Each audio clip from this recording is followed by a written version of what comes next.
gentlemen, let me tell you, I'm extremely pleased to be joined on the line. I got a very special guest on the line, and you know he's a Washington Redskins fan too, and we're gonna talk more about them. The godfather of go-go, Chuck Brown, joins us here. Welcome to the program, Mr. Brown. Thank you. Yeah, we'll get to those Redskins in a minute, man. But you know, talk to me a little bit. I mean, you are the godfather of go-go. You've been doing this for quite some time. You know, ever since the late '60s. First of all, how did you found this sound? Well, I tell you, I searched for it. Something I was searching for. You know, James Brown has always been a great idol of mine, and people like B.B. King, Kenneth Brown, and people like Wes Montgomery, Guitar Slim, Howlin' Wolf, John Lee Hooker, Charlie Christian. Man, I played at B.B. King Club last night. That was a groove, man. You don't play in that club without doing at least one blues, you know what I'm saying? Right. So I was looking for a sound way back in the 60s. I was playing with a group called the Los Latinos. And I had just gotten interested in, really serious about playing music in around 1960, 59 or 60. But when I got into a band, which was around 1962, I did a couple of things with Bobby Feldon Band, and then I did a couple of things with the Earls of Rhythm around in 1964. And 65, I played with the Los Latinos, a group called the Los Latinos. That was a R&B group that played Latin. It was a Latin group that played R&B, rather. And, excuse me, my grandson is, thank you. That was a Latin group that played R&B. And Joe Manley and Tommy Smith were very good friends of mine. We grew up together. Joe and I grew up together. Right now, he's been owning a karate school for the last 40 years. And him and I used to wrestle out in the yard together, you know, and I always throw him down but couldn't hold him down, you know what I mean? So we grew up. We talk about that now sometimes, laugh and joke about it.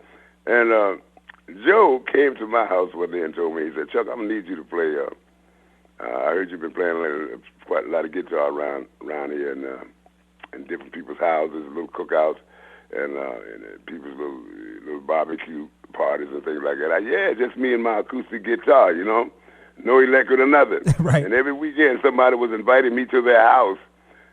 Chuck gonna come over our house this weekend. Y'all gonna be there? Yeah, we gonna have plenty of barbecue, plenty of liquor, plenty of beer. I go there, I play all day in the hot sun for food and barbecue and liquor and beer. And that went on for quite a while. People started telling me, Chuck, you ought to get in a band. So I got in a band, Los Latinos and Earls of Rhythm. And then people started telling me, you ought to get your own band. That's after Joe had encouraged me to do all those top 40 songs, taking the place of a keyboard player, which is the hardest thing for a guitar player to do, you know. And I took the place of a young man called, his name was Frenchie. And I learned quite a few top 40 songs. At first I was just playing with the Earls of Rhythm, but I didn't sing with them. But Joe had me singing. But Joe knew I was singing ever since I was a little boy coming up in church. And I used to play a little bit of piano in church on Sundays. And he thought that I still played piano. But when I told him I cannot replace no keyboard player with a guitar, he said, oh, yes, you can. You ain't playing piano no more? I said, no, man, I kind of let that go years ago, you know. I didn't stick with it. I had my reason for not sticking with it. I won't get into that now. Mm-hmm. But that'll be in my book, you know what I mean? Right. Absolutely. So after I got some experience out there, I was searching for my own sound. James Brown's the greatest idol in my life. And my favorite guitar player around this area is Bobby Parker. He's the best blues guitar player I would consider in the world other than B.B. King. And so I've always looked up to Bobby. The first time I saw him, he was an inspiration to me. He was a 16-year-old kid on the Howard stage playing with these big bands. Rick Henderson's band, he played with Count Basie, Duke Ellington. He's awesome. Never got the props and the credit that he deserved. That's the way I felt all these years about Bobby. I love Bobby. But I had the opportunity to do a lot of gigs with him, and I got a lot of experience. So I started searching for my own sound after I put my own band together, which was in 1966. Grover Washington came out with a tune in 1976 called Mr. Magic. And but the first tune that I cut, I hope I'm not confusing you now. No, go ahead. But the first tune that I cut was We the People. That was in 1972. And then that was a good hit. Then the next tune was Blow Your Whistle. And I started searching for my own sound. And I was going to call myself the Soul Searcher. But when I put my band together in '66, I named the whole band the Soul Searchers. And I'm sure you heard of the Soul Searchers. Absolutely. Right? Yeah, but not that you were here in the '60s, but this name still goes on, the Soul Searchers. You know what I'm saying? And you know what the thing about it, and of course we're joined by Chuck Brown, the godfather of go-go, and you put the band together in that year in '76, and then shortly thereafter you had, what'd you say? 66. Oh, 66. I put the band together in '66. Okay. My own band in '66. 66. Okay. Yeah, and we were doing top 40. We used to do 20, 30 songs a night, man. You know, played around different places. I played at Ebony Inn for a couple of years there, just for, you know, barbecue and beer and then a couple of dollars a night. That's crawl before you walk. You know what I mean? Right. And the band didn't know that I wasn't making no money, but I took money out of my own pocket and paid the band what little bit that I could pay them at that point in time. And I was doing, I was a track and trailer driver, a bricklayer. I worked at a liquor store on weekend, made a little extra money there, and then played on Friday and Saturday nights. So that's how I survived, you know. Right. And I used to take my own personal money and give to the band. I never told them that, hey, man, this gig is free. We're not getting it paid for. They wouldn't believe it no way. If I tell them this is my own personal money, I ain't never told them that, you know what I mean? And so this was back in the early '60s, and then, the middle '60s.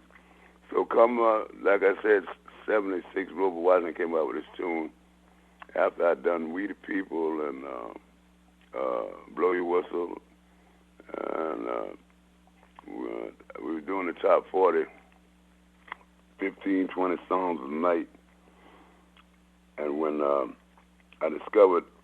realized that Grover Washington was using that beat that they used to play in the little church that I used to go to. People used to jump and shout off that beat because it was real fast, much faster and more energetic, you know, in those days.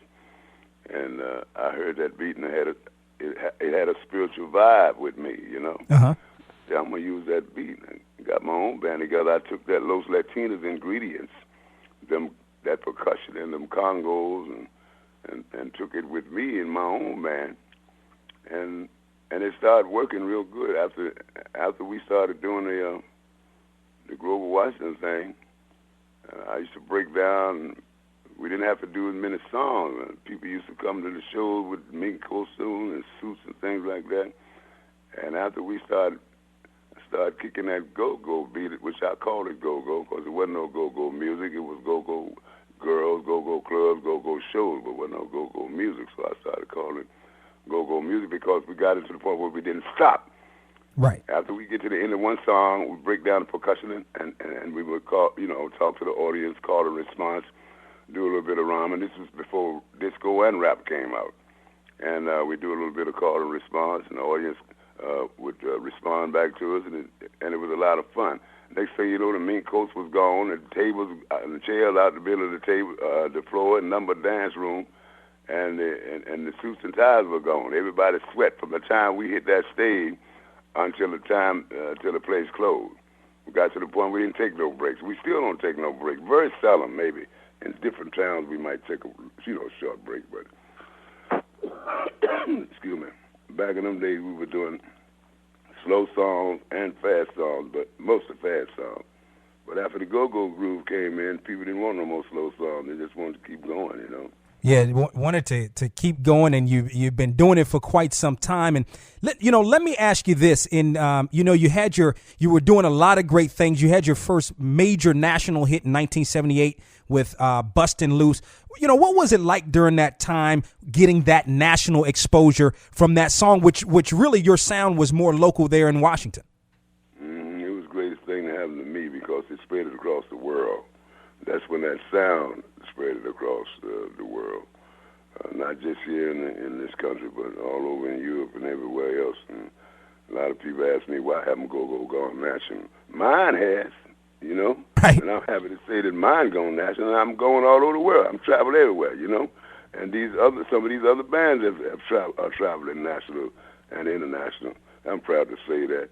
But, you know, sometimes things get rough, you know, music changes.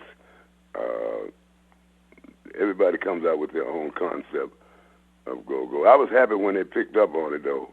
I said, now, I was looking for a sound for myself, but it's not. This is the sound for the town now.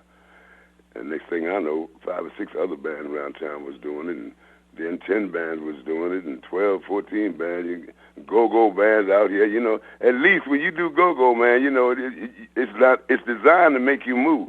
Right. You know what I'm saying? Go-go is designed to make you move. And you don't see nobody standing still at a go-go show. Right. If they are, they don't know what's that. They doing something wrong. You understand what I'm saying? No question about it. See, each step is a dance, and each word is a song. And if you ain't stepping and dancing, you must be doing something wrong. That's the way that goes, you know. Well, you know, go-go has become a lot more mainstream. Of course, we're joined by Chuck Brown, the godfather of go-go hero. It has become a lot more mainstream over the years, but maybe not in the way, for instance, like hip-hop is, so on and so forth. Would you like to see it more mainstream? No. It didn't bother me one bit. When I created that sound, it wouldn't have bothered me one bit if it did not go outside the city. You know, I try to get some people to understand that I was just as happy knowing that I've created something, man, that it belongs to us, it belongs to this town, it was created in this town. And I didn't create it by myself. My fans helped me create it because they respond to what I was doing. That's how it happened. You follow me? Right. Yeah, the fans, man. They played the most part in this year. All I did was come up with the idea, and I shot it out there to them, and they responded to them. That's how go-go got started. Next thing you know, the other bands done jumped on it, you know, and everybody doing go-go. Let me ask you this. Of course, we're joined by Chuck Brown, the godfather of go-go. You mentioned a lot about the other bands kind of coming on, and you have, you know, your Junkyards and your Rare Essence and your Backyards, and I'm sure you have a lot more today than when I left. What is your thought on the state of where go-go is right now? Well, what I want to say here is that one young man that impressed me very much was Sugar Bear, Experience Unlimited, EU, that band. They was the first one picked up on go-go. Then Rare Essence, Junkyard band. And nice little kids, man, they were beating on pots and pans, all that good rhythm and call and response and things like that. And then these guys, you know, they really helped open the door. These are pioneers. Rare Essence. Then came Trouble Funk, Big Tony and Trouble Funk, and then came. We were just talking about you, son. I'm doing an interview. We just talking about you. Yeah. This is the one. This is my big football player just walking the door. Is that right? Yeah, he's he's the one that's teaching and coaching right now. He's a free agent. Okay. All right. Mm-hmm. And anyway, we get back to him in a minute. Then you had Backyard. You had that other little group that I was so crazy about. Junkyard, Trouble Funk, Rare Essence. Rare Essence, I had the pleasure of producing their first hit record. It was called Body Move. Okay. That was the first record they cut, you know. I used to go to their rehearsals and give them some pointers. I used to go to Backyard rehearsals, give them some pointers, you know. I've been to several bands rehearsals and helped them out and showed them how to do that stuff. And that makes me feel good, being that all have become successful. Like I said, I would have been happy if the sound hadn't went outside D.C. I'm just happy due to the fact that I've created something that people responded to, that people like and love, especially here in this town. It's ours, you know. So I go all over the world with this stuff, and I'm happy about that. Outstanding.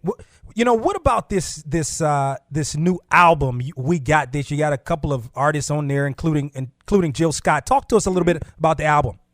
Yeah. Well, we came up with the idea. It was produced by Chucky Thompson, and I had some pretty nice writers on. My man Kevin Blackman and Wapo, my man Wapo, and we wrote a song, a couple of things together. Kevin Blackman and Kevin and I wrote some things. Chuck Thompson produced it. I met Chucky when he was a young boy. I took him overseas with me. I didn't know how old he was. 17 years old. He told me he was 21. Uh-oh. And I didn't know it until I got over there, But he was so multi-talented, this young man, super talented young man. And we toured Europe for about a couple of months. Then when we got back here, he played with me for about another year, and he caught the attention of people like Biggie Smalls and Puff Daddy, Mary J. Blige, and Faith Evans, and quite a few other artists. And they used him to produce some music on them. He did a great job. So he came back a couple of years later. He said, Chuck, when I get back to settle down back down here in D.C., I'm going to do some things with you, man. We're going in the studio, and we're going to do some work together. I said, well, I sure appreciate it. He said, I'm going to help you out, man. Help you get another hit record. I said, all right. So he came back in because I hadn't had a hit in quite some time. So he came back and he got with me, and we put out a tune.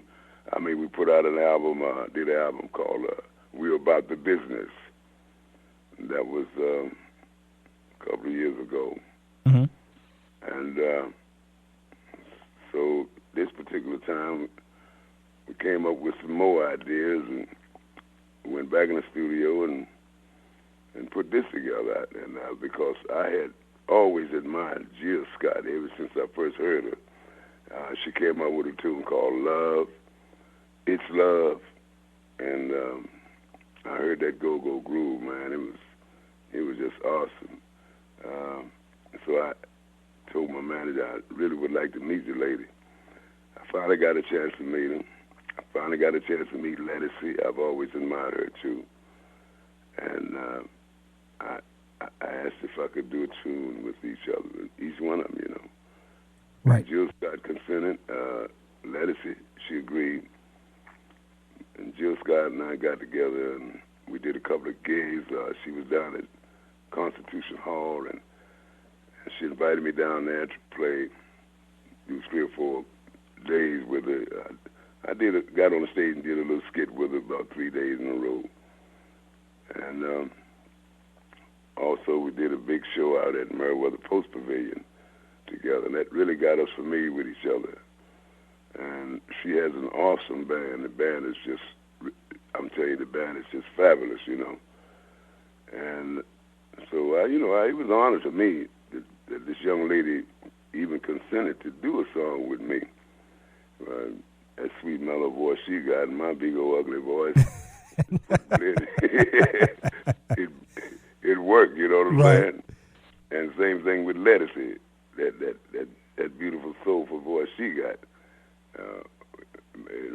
It worked. My voice worked with her voice, And so we did this thing. I got another special guest artist on there, the best bass player in the world, Marcus Miller. They don't come no better than him.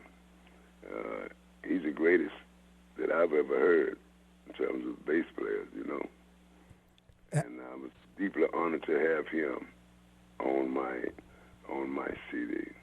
Absolutely. And one of the things I find interesting, Mr. Browning, you're in your 70s, but you have so much energy. Each and every night, like you say, you don't even take a break, and you're sometimes doing 4 or 5 shows a week. How do you do it? Yes, indeed. Because we used to work 7 nights a week when back in the day when I first put my band together, on up through the 70s, up through till around 1979. After I went to Soul Train, we didn't work that much after that. You know what I'm saying? Right. Didn't have to. Just charge a little more money. Don't have to work that many nights. Well, how do you do it? How do you keep yourself in such great shape? Well, back in those days, I'm not in good shape now, but back in those days, I was doing 200-300 push-ups a day, about 5 days a week, something like that. I might do 2,000 push-ups a week, something like that. But I didn't lift no weights or nothing, just calisthenics, But now I don't do that no more. Plus, I got a young wife, and she's a nurse. We have 4 beautiful children and 6 grandchildren. and she takes care of me and all our children. She just stays here and takes care of me and these children. That's another thing that keeps me going, you know. And most of all, number one is God. Number two, the inspiration and love that I get from my family. Number three, the fans. They're the ones that make it all happen. We have the best fans in the world right here in D.C., and we get love everywhere we go, all over the world, all over the country, you know. We get love, and it all started right here in D.C. And D.C. is the reason for everything that's happened to me in my career. And that and my band, of course. Without the band, would nothing be happening. You know what I mean? Right.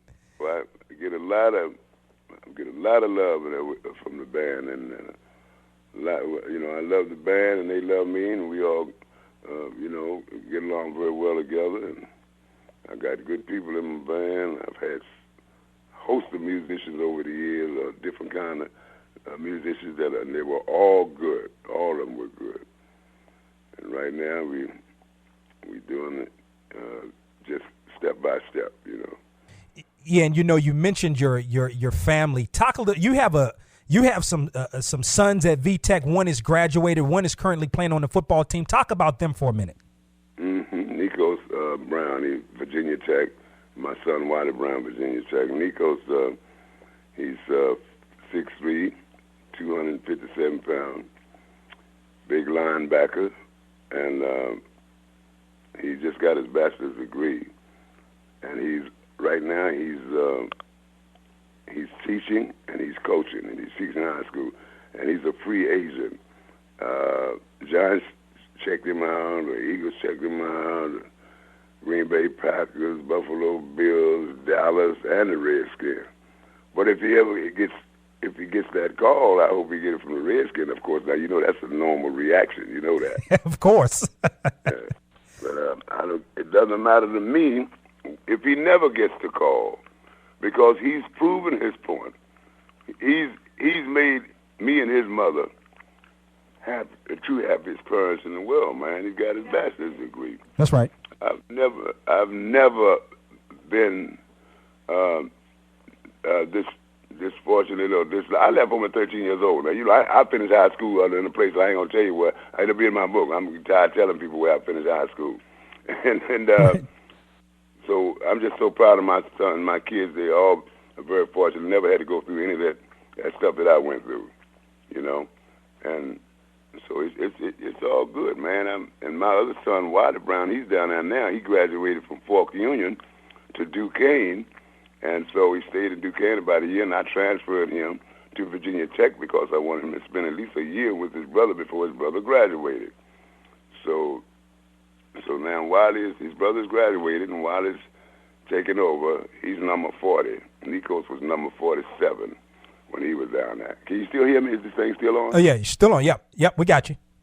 Yeah, okay. Well, and lastly, and of course, we're joined by Chuck Brown, the godfather of go-go. Redskins, Mr. Brown, 1 and 2. I know that's your team, man. What we gonna do with these Redskins, man? Well, you know, I love Redskins. Win or lose, Redskins, who I choose. I had the pleasure of playing for them. I had the pleasure of playing their halftime. And I hope I didn't put jinx on them. You know what I'm saying? Yeah, right. Everybody was pumped up. I was pumped up. It was a deep honor to me, just like it was an honor for me to be on a record with Jill Scott and Lettucey. These things, you know, I'm deeply honored by, you know. Well, the Redskins put me out there on that middle of that halftime thing, and, man, we just had so much fun and got on off that. And of course, if they'd had one of my sons on that team now. maybe a little different. You know what I'm saying? It would have been a different story. Because now, my kids, man, I have the nicest kids in the world. If you ever meet them, you'll know that. You sense it right off. You're very respectful, very, very mannerable, and yes, sir, yes, ma'am. You no, sir, yes, ma'am. Yeah, no, ma'am, and all that. Like I was raised. You follow me? Right. Like I was raised. And then, when they get on that field, they hate everybody with a different jersey on and a ball in their hand. Right. They're completely different guys there. No, Wiley's birthday is today. He just turned 21. Oh, okay, great. Nikos is 22. Married and got 2 beautiful kids. A little girl, 2.5 years old, and little Nikos Brown, he's about 13 weeks old. And Nakia is 2.5 years old. And I got another grandchild by my other son. He has 3 beautiful kids. He has 2 daughters and a son. His little son about a year old now. And daughter Ayana is 4.5 years old. Aaliyah is 3 years old. And the little boy, Little Bill Jr. is I think 13 months old. Little Bill is 13 months old. Right. Well, I'll tell you what, it has been an absolute pleasure. Of course, the new album by Chuck Brown, a studio album called We Got This, is out in stores now. And as a matter of fact, for our listeners in Greensboro, Chuck Brown will be in Greensboro on October the 8th, right around A&T's homecoming. You can go to his website. It's called windmeupchuck.com to get all the information, all the tour dates. The godfather of go-go, Chuck Brown, has joined us here on From the Press Box to Press Row. Mr. Brown, it has been an extreme honor to have you on the program. Good luck, man, and I hope to see you real soon. Oh, man, this is wonderful. I really appreciate you calling me and we discussing this and having this talk. Absolutely. You got it, and I hope to get down to see you. You know, it took me 30-some years to see you in person. I hope to see you again real soon. Well, you ain't missed nothing. Hey, ain't nobody but old Chuck. and you know what? The other thing is, as much as it is a pleasure for you to have been on with Jill Scott and so on and so forth, I'm sure it was as much a pleasure for her as well. But I appreciate it. And the point is now, it's also a pleasure for me coming down to Greensboro because I was born in Gaston. Yeah, I'm born right there in Gaston, North Carolina. That's right. Mother took me way there when I was a little baby, about 7 months old. Went to Charlotte and got a live-in job as a maid, and she made $6 a week. Wow. And my mother fed me. She took care of me until she met my stepdaddy, and that's when we migrated on up to D.C. We lived in Emporia, Virginia, Stony Creek, Virginia. We lived in Mechanicsville on the different farms, and my daddy plowed mule, mama picked cotton. We lived in McKinley, Virginia, Alberta, Virginia.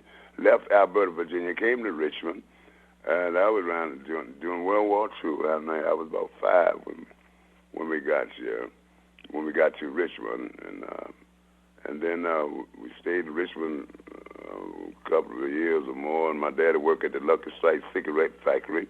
He made $7 a week working at the Lucky Strike cigarette factory. This is around 1940. The year before the Pearl Harbor, the Japanese bombed Pearl Harbor, and then I used to steal them cigarettes.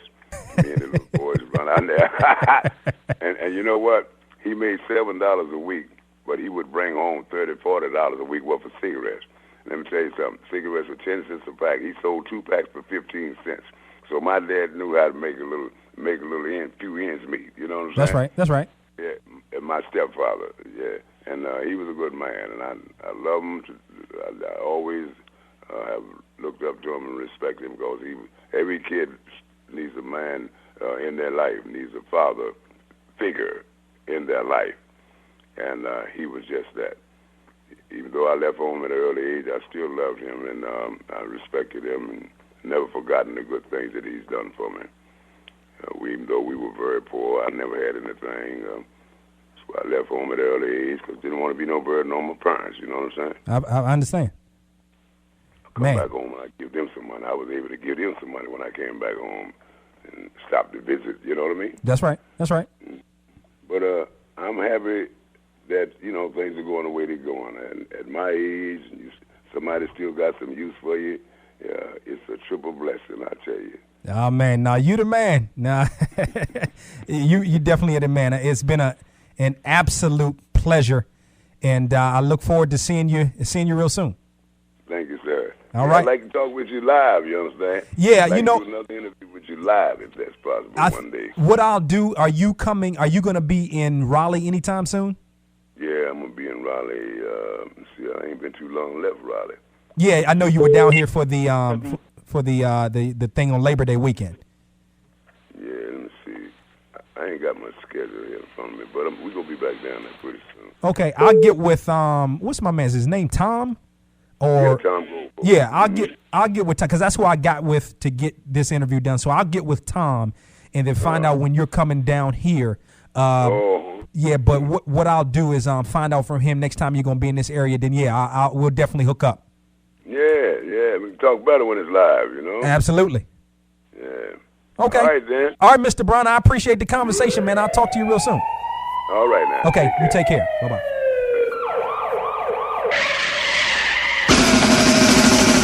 Policeman is on the premises. What is he doing in here? I said the policeman is on the premises, yo, now. What is he doing in here? The policeman is on the premises, yo. What is he doing in here? The policeman on the premises. What in the hell is he doing in here? Mowing your head a candy store, making a fortune behind the door.